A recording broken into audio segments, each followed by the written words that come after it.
Accidental Love by Gary Soto, Chapter 2. It had been 6 years since Marissa had been sentenced by her mother to the confines of her bedroom. 6 years since she had taken a pair of scissors and cut her sleeping cousin's pigtails. She had cut the pigtails because Marissa couldn't remember why exactly. She could only recall how she'd sat by her bedroom window and watched rain slide down the glass. Her sadness was like the rain gray, cold and constant. She was 8 then, with a little baby fat that rolled over the elastic waistband of her Cinderella pajamas. Now that she was 14, the baby fat had spread. She lay on her unmade bed, bathing her legs in the afternoon sun that cut through the window. She wiggled her toes, their painted red nails chipped in places. She debated with herself whether thumping Roberto had been the right thing to do. But after she took a sip of cream soda, she concluded that the sorry rat deserved such punishment and then some. He had cheated on her best friend in the whole world. Her cell phone began to ring, and she searched wildly about her bedroom. Her eyes raked over the chest of drawers clustered with soda cans, unused bottles of perfume, lipstick squats, silver bullets, candy wrappers, burger wrappers, CDs of rockers she never listened to anymore. A single sock, a dried bouquet from a wedding, and other assorted trash that she knew she should cram into paper bags before the short journey to the garbage can. Her room was a mess. It's probably Alicia, she told herself. However, when she picked up the phone, she heard a guy say, "Renee, it's me, Trung. I can't figure out the problem." The problem, Marissa was at a loss as to what to say, a new sensation because her mouth was always ready to gush out words. "You there?" the voice asked. "Renee, you there? Your battery's dead?" She clicked off her cell phone and looked at it. "Dang," she muttered as she let it roll from her fingers onto her bed as if it were a gun, and she had just committed a horrible act. The cell phone wasn't hers. She bit her lower lip and raised her eyes toward the ceiling.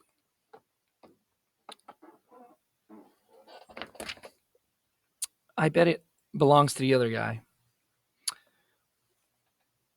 she told herself. She recalled the boy who had been with Roberto.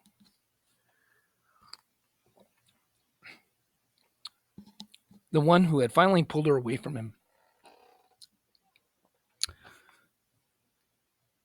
and whose eyeglasses had come off. During the tussle, their cell phones had fallen, and each must have walked away with the others. She called her own cell phone, wiggling her toes as she waited for that guy to pick up, but her own rushed voice came on rudely. "You leave a message, and you speak clearly. You know what I mean?" Marissa grimaced at the awkward cadence of her message and the attitude behind her voice. "That's me," she uttered in disbelief and hung up. She promised herself that once she got her cell phone back, she was going to change the greeting. Her mother rattled the door with a heavy knock. "Marissa," she yelled. Marissa sucked her breath and held it. "Marissa, it's time to eat."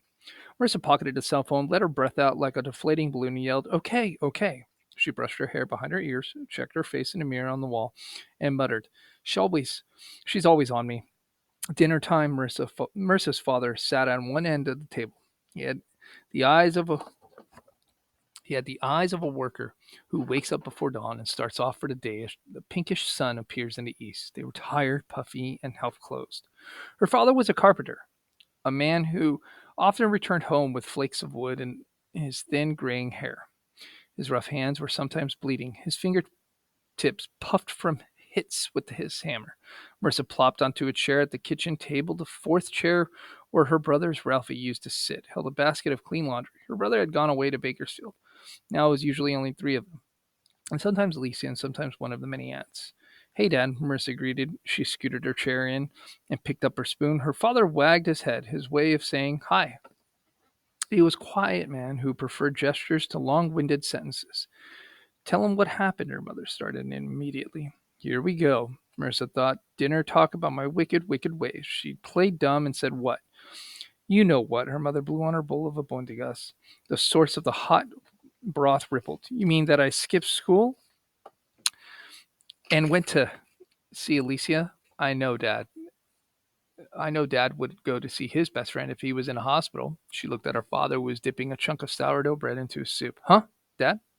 "I don't have a best friend," he answered simply. "Pete," Marissa reminded him. She set her spoon like an oar into her soup and stirred, creating a current that made the peas and chunks of carrots swim in a circle. "Oh, Pete," her father remarked as he brought a paper napkin to his stubbly face. "He ran away with another woman, left his wife and kids. How can I be friends with an hombre like that?" "At least he ran away with another woman, not a guy," Marissa replied.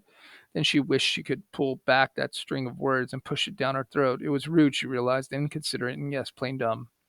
That's not funny at all, her mother said. Whatever, Marissa said absently. Again, she wished she could retract that comment. Don't whatever me, her mother scolded. With a large fork like a pitchfork, she stabbed at some bread in a basket and told her husband their daughter had cut school to see Alicia. What did he think of that? The father slurped his soup but didn't say anything. Marissa waited for her mother to elaborate on her adventure at the hospital. She waited for her to tell her father how she had to chunk it up with Roberto, but her mother didn't bring up the fight outside the elevator. Bless her. Marissa thought maybe she's really not so bad after all. Perhaps her father would have grumbled and lectured her by telling her a long story about how, when he was a young man, he kept his temper by counting to 10 in Spanish. This was in Fresno, where young men at street corners fell over like bowling pins. Times then, as now, were dangerous. Your friend Alicia, is she okay? Marissa's father tore his bread in half and dipped one piece into his soup. He ate with his face close to the bowl. She's getting out of the hospital tomorrow, Marissa answered. She slapped her roll with a butter before she dipped it into her soup. She has to use crutches. She couldn't have been with that boy, her mother interjected. Raphael, I had a nail in the front tire. What, Chavallo? Her father asked. And did you get the tire fixed? Helen's son, Marissa's mother answered. She told him that Rudy at Rudy's Tires and Wheel had fixed the tire himself. She reminded him that Helen was a person she had known when they both worked in their drapery shop. I don't know her, her father remarked. Yeah, you do, viejo. Her mother mumbled with her mouthful. Helen Lopez. Her husband is the one who started the nursery on Jensen Avenue. They have real nice roses, her father answered. Oh, now I remember. He lifted a glass of water and drank and set his water glass down. Marissa could tell that her father didn't remember, but not Helen or Helen's husband. He was a poor pretender. The soup is good. Marissa hoped that her compliment would steer the conversation away from Roberto the rat. She blew on her soup and nearly spilled it when her cell phone, stuffed in her front pocket, started to ring. Father raised his eyes from his bowl. You got ants in your pants? He smiled at his feeble joke. Marissa returned his smile. She excused herself and rushed from the kitchen into the living room and finally the hallway, where she clicked on the cell phone. Yeah, she said. This is Renee, the voice said. I don't know no Renee, she grimaced. Dang, I sound stupid, she thought. Why can't I say things right? We met, Renee started to say. Oh, yeah, at the hospital, she completed. And you have my cell phone, and I've got yours? Silence. A brain scratched the window on the side of the house. The furnace was kicking on in the basement. Ages of more silence. And you want yours back, huh? Marissa finally asked. She brought out a strand of hair into her mouth and began to nibble it like a straw. I guess that's what I'm calling. Where do you live? Marissa asked. She could tell that he was a shy person. His voice was small like a little boy's. Do you know where Willow Park is? He asked. I live over there near Hamilton Magnet. Marissa knew this area. It had nice homes and green lawns and its own private security car. I circled the neighborhood like a shark. She remembered how she and Alicia had gone trick-or-treating up there and hauled away bags crammed full of wrapped candy bars, not fistfuls of cheap candy, raisins, backyard apples, and walnuts. She remembered devouring the candy until her jaw hurt and chocolate darkened the corners of her mouth. That park's too far away. I don't know how I'm going to get your phone to you.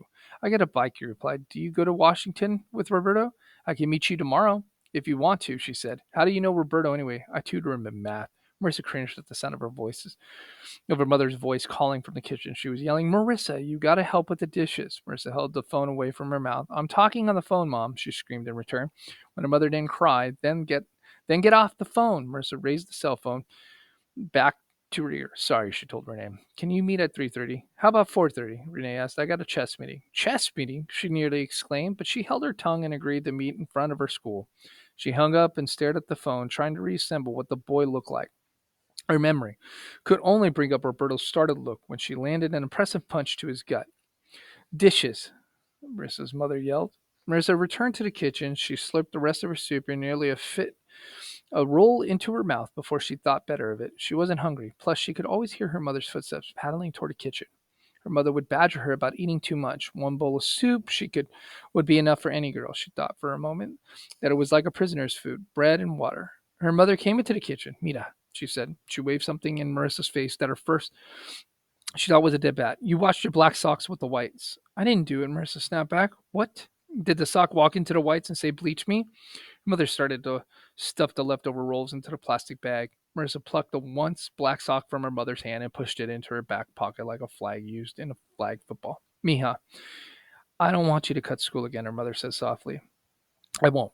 Marissa said weakly. We want you to do well in school. She hugged her daughter and said that she was a good girl. You are our only daughter. To Marissa, that was one of the sweetest things her mother had said in a long time. Her mother usually told her things to do: pick up clothes, put the milk away, and was constantly warning her about trouble she could get into if she wasn't careful. I want to do good too. I don't want to mess up. Her mother hugged her, left the kitchen when her husband began wailing that there was something wrong with the remote control. Marissa gathered the bowls and spoons from the table and carried them to the sink. She turned on the water and waited for it to rise in the plastic tub before she submerged the dinnerware. She squirted dish soap into the steaming tub, pushing her pudgy fingers into rubber gloves, and started on her evening chore. She found herself thinking about that boy with the sweet voice, whose face she could have remembered if she hadn't been so busy pummeling Roberto. This is the end to Chapter 2, Accidental Love.